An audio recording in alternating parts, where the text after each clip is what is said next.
ఒకటి కాదు, రెండు కాదు, 18 కాలనీలు వర్షం వస్తే మునుగుడే అన్నట్టుగా ఉన్నాయి. రోడ్లు, డ్రైనేజీల కోసం ఆ కాలనీ వాసులు 10 ఏళ్లుగా తిరుగుతున్న పని మాత్రం జరగటం లేదు. హామీలు మాత్రం దండిగానే ఉన్నాయి. ట్యాక్సులు కడుతూ కష్టాలు కూడా పడాలంటూ కోచింగ్ చేస్తున్నారు 18 కాలనీల జనం.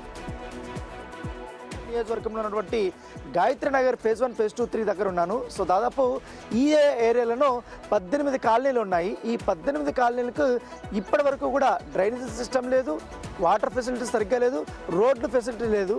సో దీనివల్ల చాలా అంటే చాలా ఇబ్బందులు పడుతున్నారు. వీరికి నిజంగానే అభివృద్ధి లేదా, నిజంగానే రోడ్లు లేదా అన్న దానిపై కూడా మనం ఒకసారి ఈ గ్రౌండ్ రిపోర్ట్లో చూద్దాం. సో మీరు ఇప్పుడు విజువల్స్ లో చూస్తున్న ఈ కాలనీస్ అన్ని కూడా హయత్ నగర్ సమీపంలో ఉన్న Gayatri Nagar phase 2, phase 4.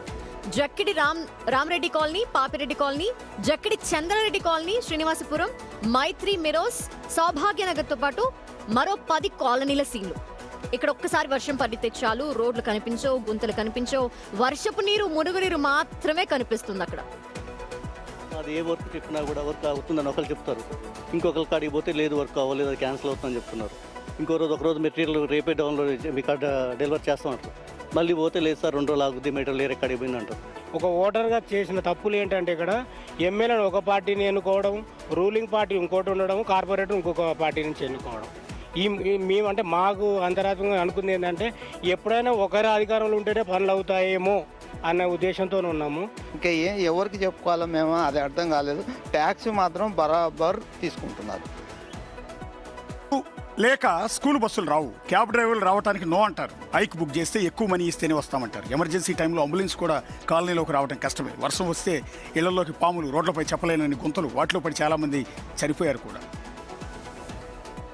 Colony కానీ, బృందావన కాలనీ కానీ, వీళ్ళందరూ వచ్చేది కూడా ఈ శ్రీనివాస కాలనీ మెయిన్ రోడ్ నుంచి, వైష్ణవ్ మెడికల్ షాప్ దగ్గర నుంచి ఇక్కడ వస్తారు.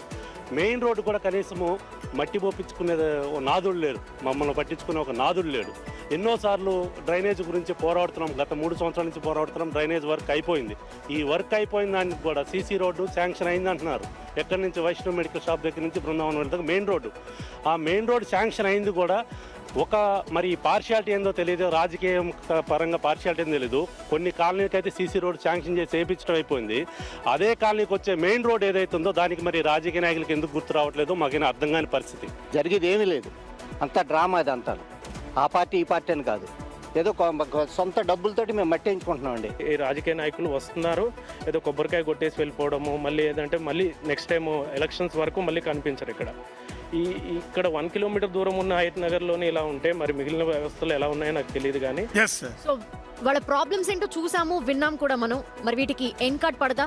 ప్రజాప్రతినిధులు ఇంకెన్నాళ్ళు తప్పించుకుంటారు? కాలనీ వాసులు అడిగే ప్రశ్నలకు జవాబేది? ఇలా చూసుకుంటే ఇలాంటి కాలనీలు చాలా ఉన్నాయి హైదరాబాద్లో.